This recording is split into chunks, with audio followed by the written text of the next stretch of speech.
Hola gente, mi nombre es Diana y en el video pasado les había dicho que estaba súper emocionada por este video y bueno, ahora lo estoy. Yo sé que el video se ve bastante largo, pero créanme que van a aprender un montón. Tenemos a dos invitadas súper importantes, a Aranza que nos va a dar una perspectiva desde el Medio Oriente y a Ximena que nos va a dar una perspectiva de África. Entonces, de verdad, les recomiendo que se queden a ver todo este video. El tema es de mutilación genital femenina, como lo pueden ver en el título del video, pero de verdad tiene muchos factores que muchas veces no tomamos en cuenta, así que los invito a quedarse a ver este video.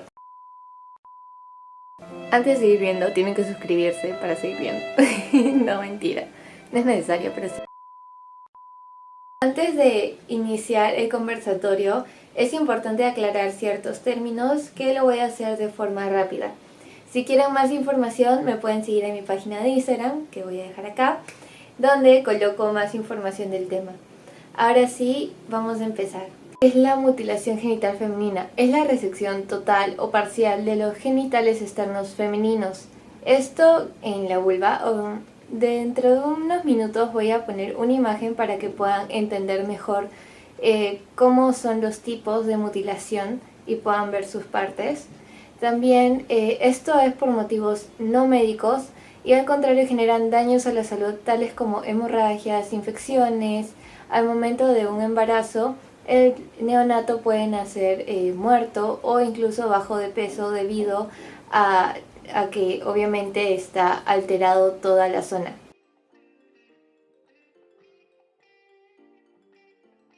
Dentro de la mutilación genital femenina hay 4 tipos y también existen subdivisiones que lo voy a hablar de forma súper rápida para no alargar más este video. En lo que concierne al tipo 1, esto es cuando se hace la resección parcial o total del clítoris y o el prepucio.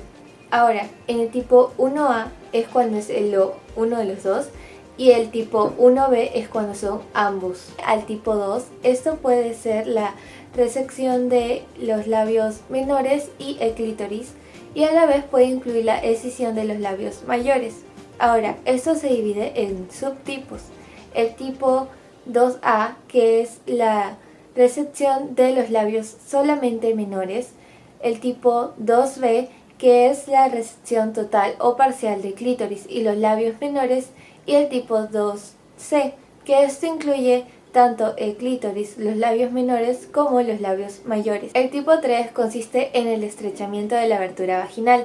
Esto se logra mediante el corte y recolocación de los labios mayores y o menores.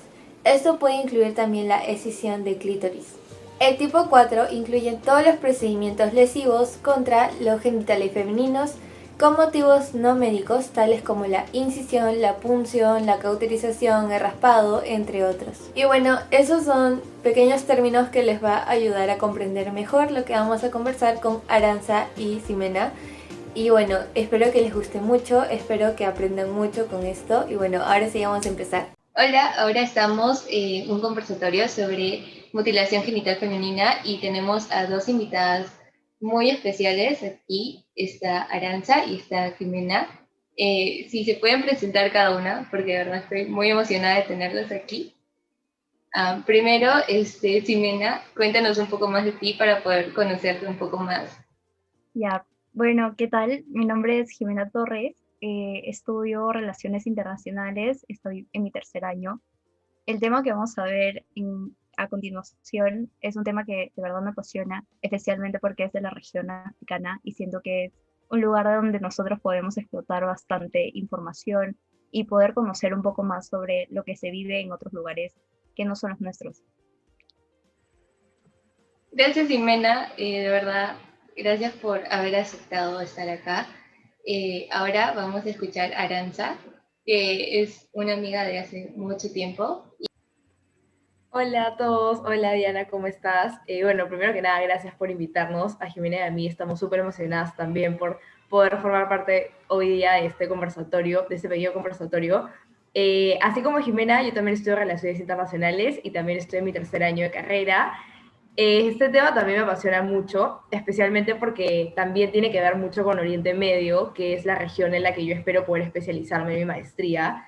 Y bueno, mi campo laboral se va a basar básicamente en Oriente Medio, entonces creo que todo lo que tenga que ver con esta región me encanta. Y bueno, mutilación genital femenina es un tema un poco polémico, controversial e importante para poder entender cómo es que las mujeres suelen ser afectadas por una realidad que pasa todos los días en estas regiones. Y es algo que aquí usualmente no podemos ver o visibilizar, pero es importante saber. Gracias, Aranza, de verdad, tienes mucha razón en lo que has dicho. Es un tema bastante polémico. Muchas veces las personas no se animan a tocarlo por lo mismo de que muchas veces se genera estos conflictos en pensamiento, está el debate cultural y todo eso. Bueno, ahora sí, empezando con el conversatorio, la primera pregunta es, ¿cuáles son los factores de orden cultural y social que llevan a la práctica la mutilación genital femenina? Primero va a responder Ximena. Bueno, en realidad aquellos factores sociales o culturales dependen del lugar que se esté analizando en realidad. Pero uno de los aspectos que es más predominante y que se asocia más a la ablación genital femenina es el aspecto sociológico. Como sabemos, hay una justificación de que la mutilación genital femenina es o representa una transición en las etapas de la vida de una mujer. Esta operación se lleva a cabo normalmente en los ritos de paso, que son cuando una niña se convierte en mujer simbólicamente, y por eso se realiza mayormente en niñas en etapa de la pubertad. E incluso a veces se realiza justo antes del matrimonio. Entonces, esa transición desde un estado o una etapa de niñez hacia una mujer se da principalmente para poder contraer matrimonio y poder tener un estatus en la sociedad. Como sabemos, en realidad en África la situación es bastante diferente como la podemos vivir acá en el hemisferio occidental. Lo que nosotros podemos vivir y ver el matrimonio de una manera distinta, ellos lo ven como una necesidad para poder avanzar, no solo socialmente, sino también económicamente. Entonces, como esto es parte de un rito de iniciación, las niñas normalmente no solo se ven sometidas a este tipo de prácticas, sino también se les da algunas enseñanzas o instrucciones sobre moralidad, códigos sociales, cómo ser una buena esposa, el comportamiento que deben tener con los hombres. Entonces, este es un paso de una niñez hacia la sociedad, que únicamente no afecta a la niña, sino que también lleva en su conjunto a la familia. Entonces, todo aquel beneficio que pueda obtener la niña a través de la transición a ser mujer, también lo obtiene su familia tomando un estatus más en la sociedad, especialmente, como ya dije, en estas regiones africanas. Entonces, la circuncisión en realidad forma parte de una institución más grande, en donde ya hay implicaciones educativas, hay implicaciones sociales y morales. Entonces, para muchas comunidades se les hace imposible separar la operación de este rito de iniciación. Y como dije, muchas veces para la familia es algo necesario de hacer, a pesar de que a veces pueda haber algunos efectos negativos que ellos puedan observar. Ellos lo ven como el matrimonio una necesidad para sobrevivir. Y también lo ven como la reproducción. Es una garantía para que una mujer pueda obtener esta seguridad social y económica, y el matrimonio garantiza a la mujer que tenga un respeto por parte de la sociedad.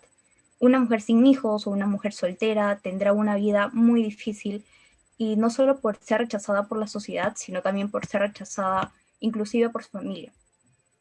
Pero esas son las razones sociológicas. Hay otro tipo de razones que también van detrás.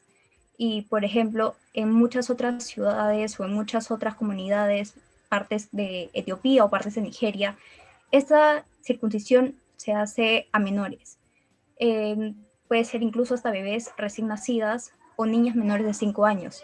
Entonces ahí no hay un simbolismo de paso de la etapa de la niñez a una etapa adulta, sino que esto ya se convierte detrás de ello, puede haber temas de identidad. Muchas comunidades lo toman como el hecho de que si una mujer tiene todavía el clítoris, es parte o lo conecta con el sexo masculino. Y lo que se debe hacer es limpiar a la chica para que pueda ser totalmente femenina y atractiva a la mirada de los hombres. Entonces, no solo es una cuestión sociológica, sino que también existen algunos conceptos erróneos o ideologías que aún se mantienen dentro de estas tradiciones. Gracias, Ximena, de verdad, muy interesante lo que acabas de decir.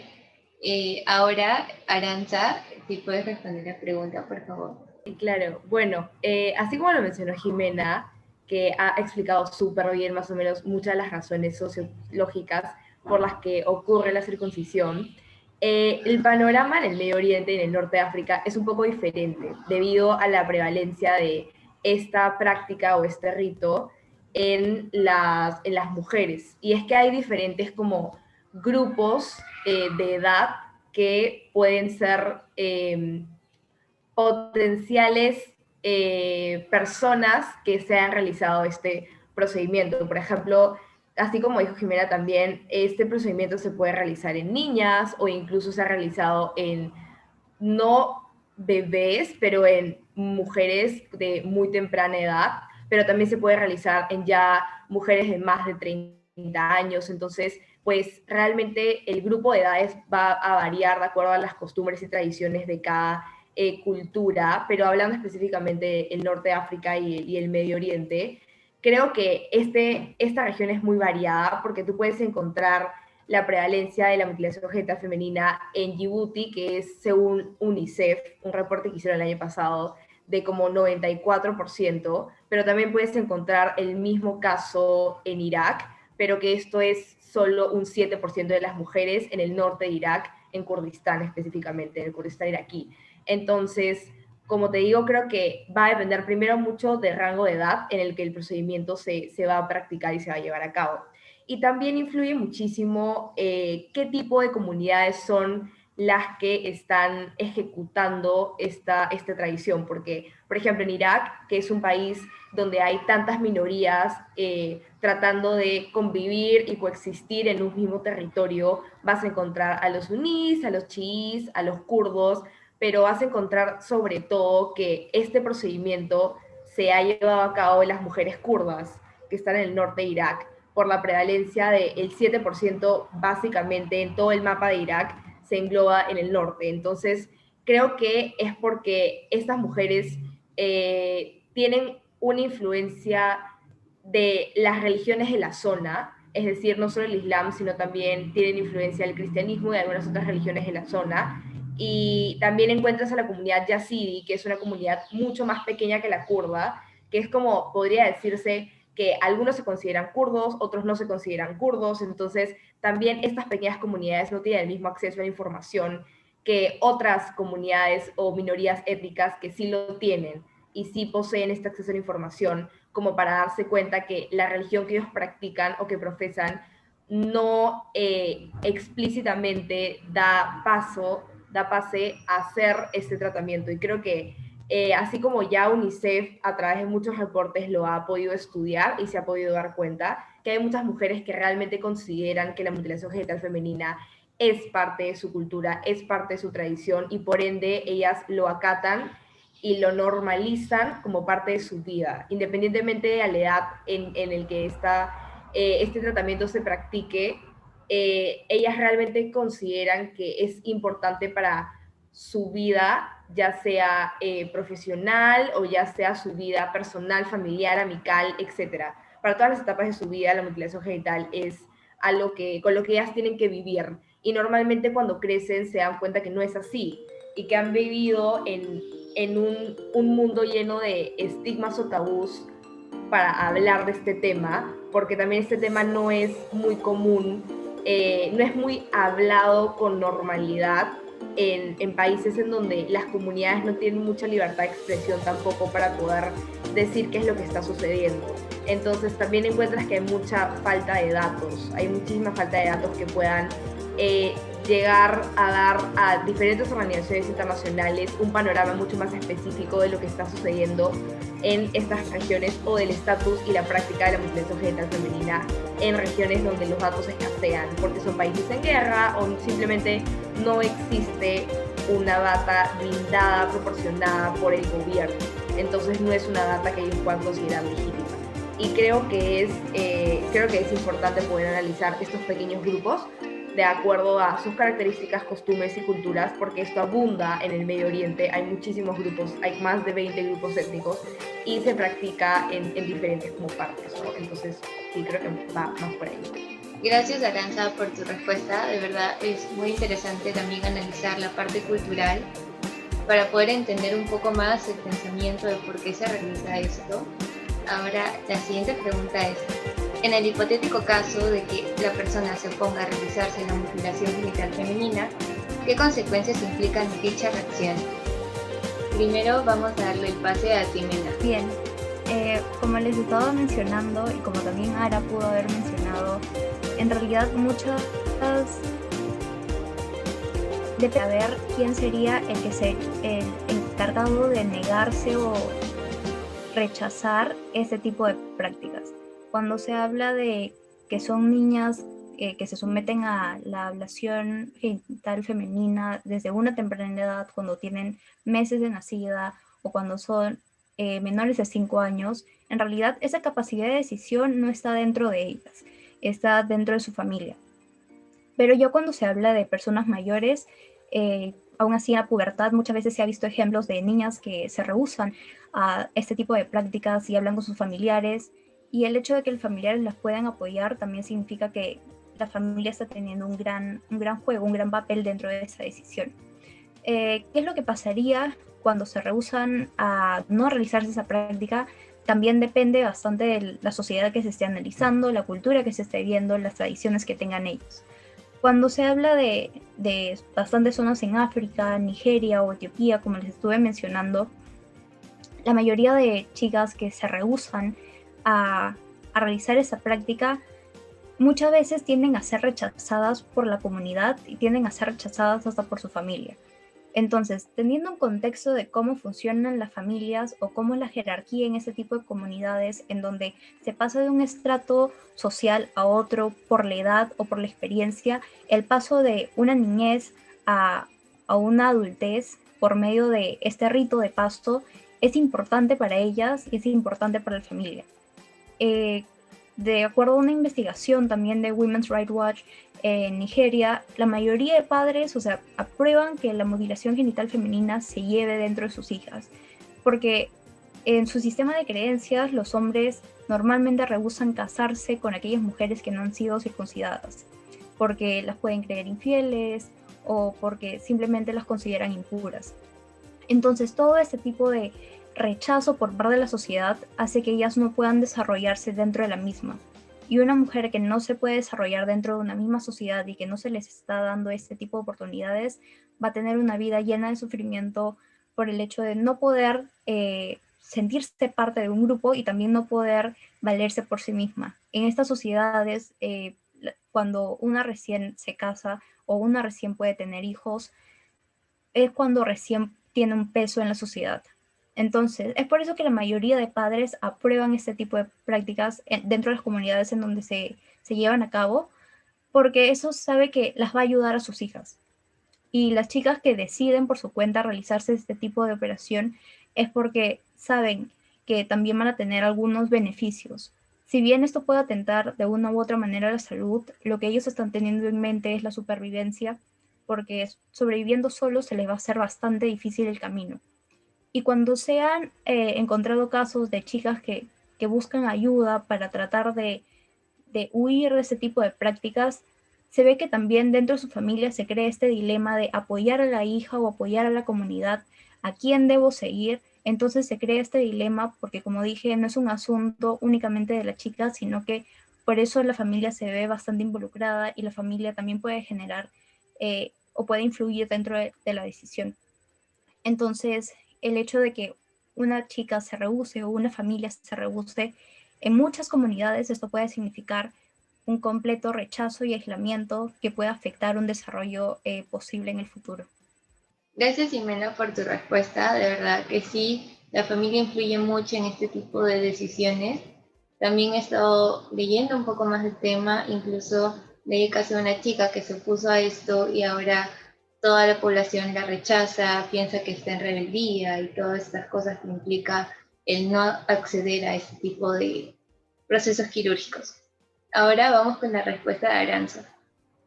Sí, claro, bueno, creo que mi punto de vista es muy parecido también al de Jime. Creo que si bien la incidencia de mutilación genital femenina es diferente en África o en Oriente Medio, creo que un factor muy importante para la realización eh, de este ritual, de este rito de transición para muchas, es que ellas creen realmente que su religión lo avala. Y creo que estoy siendo súper específica en este punto porque esta es es probablemente el factor más importante por lo que sucede en Oriente Medio y en el norte de África, que es porque no están educadas de tal forma que ellas puedan tener capacidad de decisión sobre las que podrían considerarse dentro del campo de salud sexual. Porque también hay mucho estigma para poder diversificar el contenido que se le otorga a las mujeres que están, por ejemplo, en edades de desarrollo, ya sea en la escuela secundaria o ya habiendo salido de la escuela, pero en universidades o en diferentes instituciones, que básicamente son mujeres que se están desarrollando en la vida y no son adultas aún. Todo esto de la política de la educación sexual es muy difícil de poder desarrollarla de forma holística en Oriente Medio. Y creo que este es uno de los principales problemas por los cuales existen aún este tipo de ritos que realmente ya las mismas Naciones Unidas se han promulgado en contra y que incluso hay un día de la mutilación genital femenina como para que ya no exista nunca más en el mundo. Entonces creo que es importante que se pueda hacer llegar este tipo de información a las mujeres, no solo a las mujeres, sino también a las familias. Justo como mencionó Jimena, las familias, sucede lo mismo en Medio Oriente, ¿no? Las familias tienen un poder de influencia significativo en la toma de decisiones de una mujer, porque a veces la mujer no es que tome su decisión mirando el panorama de ella misma, sino también en qué es lo que va a pasar con su familia cuando tome esta decisión tan importante en su vida. Entonces, ¿qué es lo que va a pasar con su esposo, su futuro esposo, si es que realmente va a poder incluirse, si es que va a poder verse de una forma limpia y pura para esta persona que luego la va a acoger o para esta familia que actualmente es su núcleo social más cercano. Entonces, creo que normalmente las mujeres no pueden hablar libremente de este tema porque no existe la confianza de vida para poder expresar de repente qué pasa si es que yo como mujer no quiero hacerme este procedimiento, pero yo tengo en mi cabeza que lo tengo que hacer por mi familia y porque mi religión en teoría me lo impone, o en los textos bíblicos, en los textos sagrados de mi religión está supuestamente escrito, y realmente ya hay estudios que dicen que no es así, que las interpretaciones de los textos sagrados, sobre todo a lo largo de los años, han sido dominadas por élites masculinas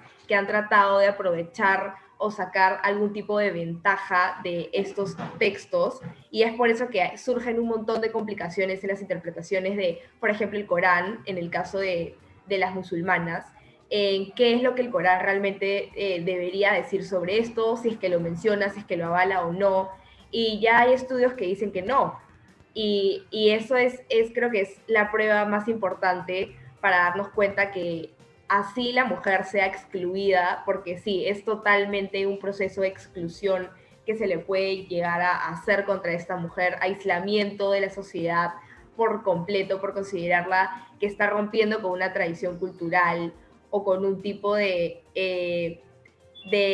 periodo significativo en su vida.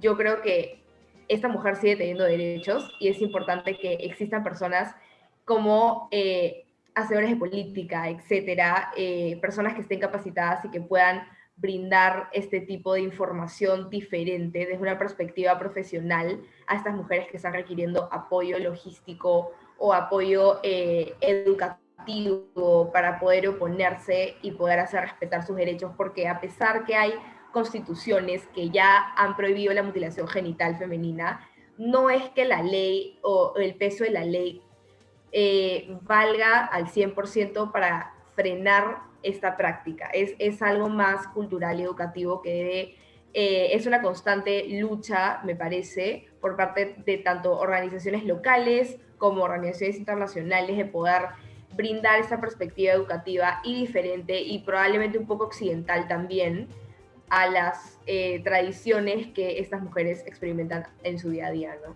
Gracias por tu respuesta, Aranza, la verdad que sí. Y ahora vamos a dar pase a la tercera pregunta, que es, como ya tenemos conocimientos, la mutilación genital femenina viola varios derechos, incluso Aranza lo acabó de mencionar, igual que Jimena. Sin embargo, muchas personas en distintos países lo siguen practicando. ¿Qué consecuencias legales podrían afrontar por ello? Vamos a darle el pase a Jimena. Bueno, sí, es bastante cierto, a nivel internacional ha habido esta ola de criminalizar la ablación genital femenina. En África eso también ha seguido una misma línea. En diferentes países ya se habla de especificar dentro de leyes o códigos penales ya aspectos más específicos sobre la ablación genital femenina. Y tenemos ahí a Zimbabue, Uganda, Mozambique, Gambia, entre otros países que ya han podido ver cómo castigar ese tipo de práctica, al menos plasmarlo dentro de leyes, y eso contribuye a que se cree un ambiente en donde ya se pueda seguir avanzando hacia un camino en donde ya podamos abolir ese tipo de prácticas que puedan afectar o que puedan discriminar a la mujer en general. Sin embargo, ya como mencionó Aranza, es bastante difícil poder aplicar estos mecanismos por falta de capacidades o por falta de algunos conocimientos. Y qué consecuencias podrían afrontar cada uno de los detractores, en realidad también depende de cada uno de los países. Como mencioné, ya hay varios que imponen penas como cárcel o multa. Ghana, está Burkina Faso también, está Senegal.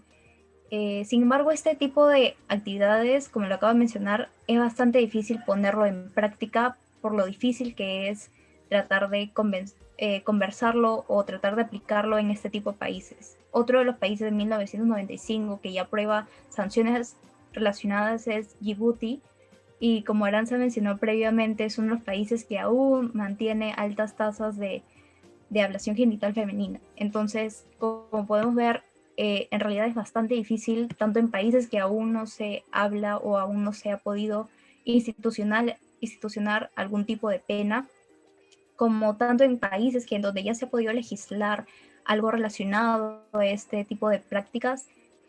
Muchos de los detractores no tienen consecuencias legales. Muchos de estos infractores pueden pasar todo el sistema judicial porque es poco eficiente o no hay mecanismos efectivos para denunciar o proteger a las víctimas. Entonces, muchos de estos casos judiciales terminan bastante pronto, no se hacen correctas investigaciones, o en general la tasa de casos judiciales es baja. Hay muy pocos que se presentan en otros países y en otros países es completamente inexistente. Entonces, los enjuiciamientos y las detenciones, aunque han ido avanzando con el tiempo, para el día de hoy siguen siendo bastante reducidos, y es algo que todavía se tiene que mejorar, tanto en la región africana como cualquier otra parte del mundo que se puede estar realizando este tipo de prácticas, y en donde ya se ha tratado desde el aspecto legal, tratar de frenarlo o tratar de prevenir casos. Solo hay un problema de aplicación. Gracias, Jimena. Ahora le vamos a dar pase a Aranza.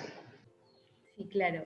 Bueno, respecto a las consecuencias legales que una persona podría tener en caso de practicar la mutilación genital femenina, es algo muy parecido al panorama que ha descrito Jimena, que nos ha dado ejemplos de países africanos que en su legislación, en efecto, tienen algún tipo de ley que puede banear esta práctica, pero que aún así sigue realizándose. Podemos encontrar este mismo ejemplo en países de Oriente Medio. Tenemos a Yemen, Omán, o tenemos a Egipto, en donde realmente ya, por ejemplo, en Yemen y en Omán, y también en Irak, sus constituciones sí avalan la prohibición de la mutilación genital femenina, pero aún así Omán y Egipto son dos de los países en donde hay mayores tasas de mutilación genital femenina.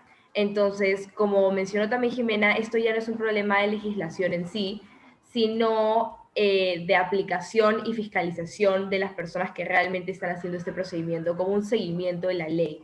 Y pues también otro factor importante es que hay países en Oriente Medio que no han indicado ningún tipo de mecanismo gubernamental que pueda como prohibir la mutilación genital. En Irán, en Arabia Saudita, y bueno, Djibouti está un poco lejos, ¿no? Pero en Egipto o en algunos otros países no encontramos como una ley específica, a pesar que sabemos que la mutilación genital femenina se practica, no hay como un vacío legal, es como una nube que no hay una acción, no es como una si es que realizas este procedimiento. Entonces, si es que hay este vacío legal, ¿por qué no realizarlo? ¿No? O sea, si la ley no te lo prohíbe, ¿por qué debería haber una sanción o una consecuencia negativa a tu comunidad o a tu familia o a la mujer que se lo está practicando de repente en un caso voluntario, ¿no? Entonces, sí es importante que los países de Oriente Medio empiecen a tipificar este tipo de prácticas como agresiones en contra de los derechos de las mujeres y de su libertad de poder elegir sobre su sexualidad, que realmente, si bien hay casos voluntarios, hay casos en donde no es así. La mayoría de casos me parece que no son casos en donde las mujeres quieran hacer procedimientos voluntarios. Entonces, creo que es importante que existan países que puedan empezar a tipificar este tipo de delitos. Y por último, yo diría que hay países que no solo no han tipificado este tipo de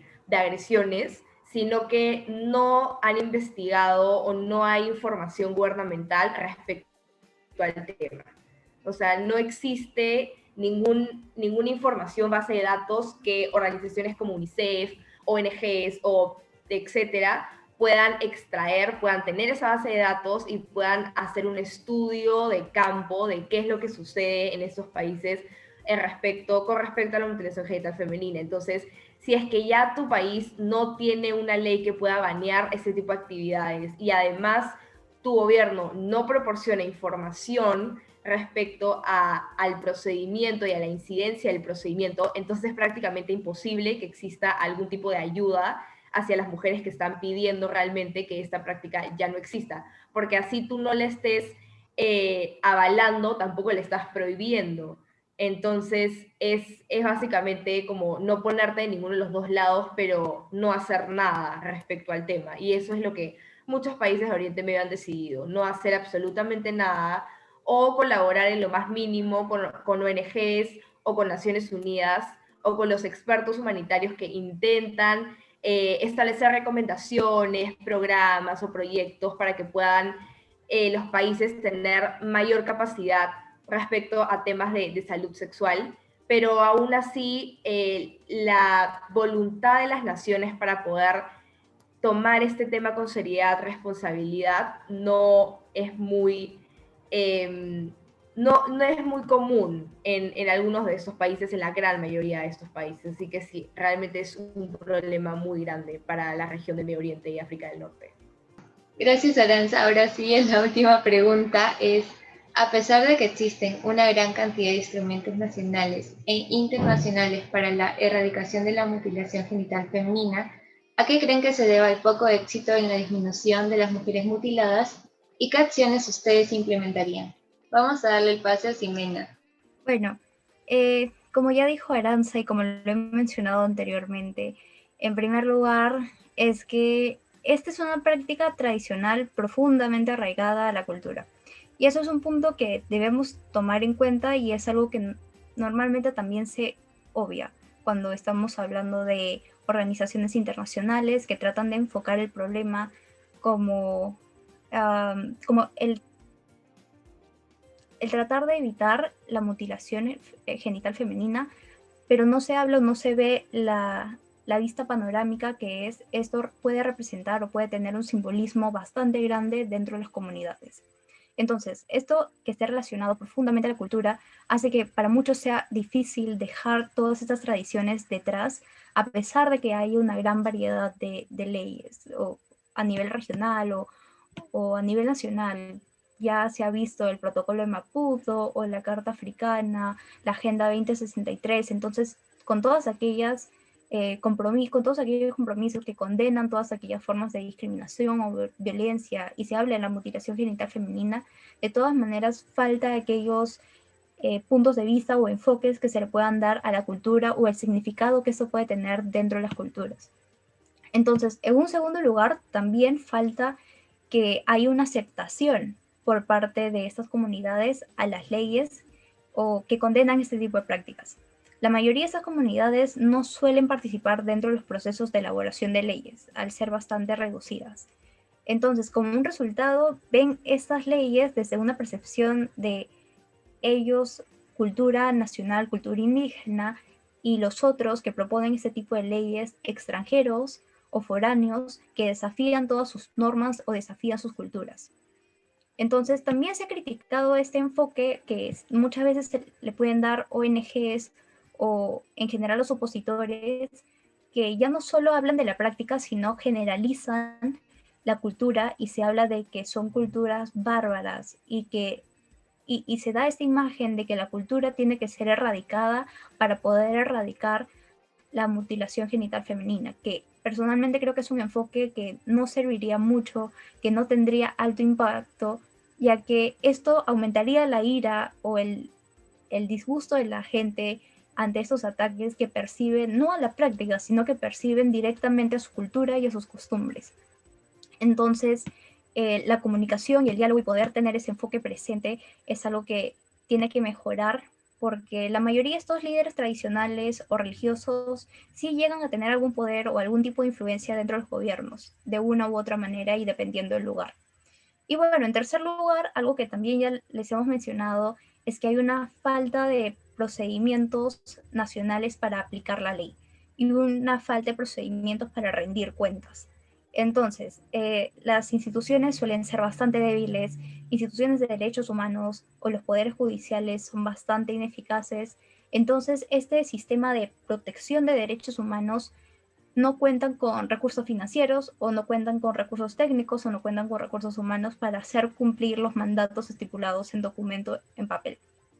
Entonces, si bien la criminalización crea un ambiente en donde se pueda dar paso a mayores iniciativas, creo que faltan este tipo de iniciativas en donde se pueda aplicar ya la ley y no simplemente estar pensando que como producto de una ley o de la legislación o la institucionalización de sanciones, eventualmente se vaya a dar este cambio. Entonces, personalmente también creo, como se dijo, como mencionó Aranza, es importante que se realicen investigaciones porque todos los casos son diferentes y no existe ningún tipo de solución que pueda adaptarse a todos los distintos casos. Entonces, primero saber la realidad nacional, establecer un diálogo y tener conocimiento de para ellos qué significa la ablación genital femenina. Y probablemente y algo que también se ha estado haciendo con organizaciones no gubernamentales es proponer ritos de paso alternativos, por ejemplo, y tratar de evitar la circuncisión y hacer algo más simbólico. Pero todo ello se crea a través del diálogo y se crea a través de poder investigar y comprender un poco la cultura y no solo criticarla. Y por último, enfocar todos aquellos esfuerzos a la creación y desarrollo de capacidades para poder aplicar la ley en estos países que normalmente tienen ciertos problemas en sus instituciones. Gracias, Jimena, de verdad es muy enriquecedor escucharlas. Ahora la última respuesta, Aranza. Sí. Bueno, respecto a qué es lo que se puede hacer para erradicar de forma efectiva la mutilación genital femenina en países en donde no hay muchos datos, en donde la cultura es tan variada respecto a diferentes minorías, porque hay países que están pasando por guerras sectarias y estas guerras sectarias se traducen en guerras del poder dentro de países y fraccionamientos el poder gubernamental y por ende es mucho más complicado poder establecer políticas públicas efectivas o mecanismos de seguimiento o de monitoreo y fiscalización de estas actividades ya penalizadas en los países que ya las se han penalizado. creo que es también, como dijo Jimena, muy importante que se empodere primero a las niñas y a las mujeres desde la edad temprana, desde una edad muy temprana, para que puedan ejercer y expresar sus derechos y que puedan no solo expresarlos, sino conocerlos y tratar de encontrar algún tipo de mecanismo que funcione y que ellas puedan ejercer algún tipo de autonomía sobre sus decisiones. Así sea una autonomía mínima, creo que cuando tú empiezas a dar como baby steps a estas personas, ya estos pequeños pasos se vuelven grandes soluciones en un futuro con diferente apoyo, diferente seguimiento de estas decisiones. Entonces, es muy importante que primero se empodere a las mujeres y a las niñas, porque nosotros podríamos hablar de un montón de programas o políticas públicas o de que hay que penalizar la mutilación genital femenina, pero ¿qué sucede con las mujeres que siguen creyendo que la mutilación genital femenina es un procedimiento normal y por ende lo aceptan? No sirve absolutamente de nada que nosotros busquemos instrumentos legales o instrumentos de mejorar condiciones en el sector de salud o lo que sea, en lugar de enfocarnos de forma instantánea en la educación de estas mujeres y niñas. Bueno, en segundo lugar, yo diría que también, de igual forma, y de hecho se debería realizar de forma paralela, es que los países puedan mejorar su capacidad de recopilación de datos y monitoreo de programas. Porque ¿qué es lo que sucede? Hay muchos países de Oriente Medio que están sufriendo actualmente por guerras que ya tienen más de 10 años. Esto sucede con Siria o sucede con Yemen o Irak, que está en el posconflicto, pero realmente nunca se sabe cuándo va a volver a iniciar un resurgimiento de algún grupo extremista. Entonces, sí, la situación es muy insegura en muchos de estos países, y cómo tú podrías hablar de, penalicemos la mutilación genital femenina o creemos políticas públicas para erradicarla, cuando ni siquiera existe cobertura básica de las necesidades del sector salud. Es una idea completamente fuera de lugar en un país en donde el acceso a la salud es paupérrimo. Entonces, si tú no tienes garantizado el mínimo acceso a salud, ¿cómo podemos nosotros hablar de ya medidas legales o medidas de salud avanzadas o rituales de paso, si es que el sistema de salud es realmente paupérrimo o es básico? Entonces sí es importante que las organizaciones internacionales, los gobiernos locales y las ONGs sigan haciendo todo lo posible por garantizar el mínimo acceso a servicios básicos o servicios de primera necesidad a las mujeres, las niñas y en realidad todas las personas que viven en situaciones de conflicto. Porque si es que esto no se logra, va a ser imposible poder encontrar en un futuro una solución holística a la mutilación genital femenina, porque no van a haber datos y tampoco va a haber una mínima cobertura de servicios básicos de salud. Y bueno, en tercer lugar, creo que también es muy importante que tratemos de llevar a muchos países de Oriente Medio por una rama de respeto a los derechos humanos. Y esto tiene que ver mucho con la modernidad de todo este proceso de globalización en el que estamos viviendo. Y esto ya escapa mucho de lo que hemos hablado de las coberturas de las políticas de salud, o la recopilación de datos, o el respeto por las culturas, porque algo que no podemos negar es que la globalización está pasando. Y está pasando y es un proceso un poco fuerte para muchos países y sobre todo para países con unas estructuras un poco, no solo patriarcales, sino que también estructuras muy definidas o países que son países islámicos. Entonces, en estos países en donde la mujer no tiene un rol muy participativo en el proceso de toma de decisiones sobre su cuerpo, mucho menos en política, va a ser bien complicado que sigan los protocolos de derechos humanos, que muchos países de por sí no son signatarios de estos protocolos o no los reconocen, no los han ratificado, y esto hace mucho más complicado que las organizaciones internacionales puedan ejercer su labor de monitoreo y de sanción, en todo caso, a estos países que no están cumpliendo. Seguir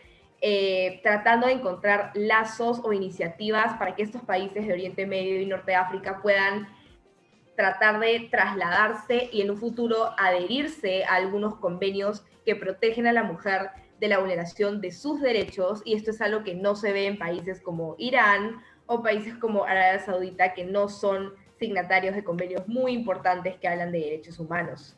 Entonces, creo que con estas tres cosas, ya sea el respeto por la cultura, tratar de buscar un apoyo más efectivo en la recopilación de datos, trabajando con gobiernos locales, con ONGs, usando la cooperación internacional, la cooperación técnica, va a ser fundamental que estos países puedan evolucionar en lo que es la mutilación genital femenina y cómo erradicarla, y ya no hacer que ninguna otra niña pueda pasar por este procedimiento tan complicado y tan doloroso, sobre todo, que puede quitar, y no solo puede, sino que en efecto quita y resta parte de sus derechos como ser humano, ni siquiera como mujer, sino como ser humano.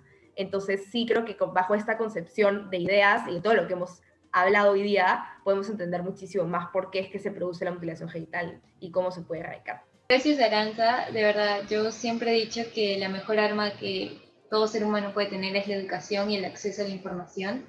Entonces, no me queda nada más que decirles gracias por participar. De verdad, ha sido muy enriquecedor escucharlas, incluso aprender un poco más, porque no, te apuesto que muchas personas van a ver esto y van a salir aprendiendo algo de este video. También quería comentarles que Aranza es creadora de un contenido súper bueno, de verdad. Yo aprendo un montón cuando veo sus posts. Si quieres comentar un poco más sobre tu contenido, sería bravazo, Aranza.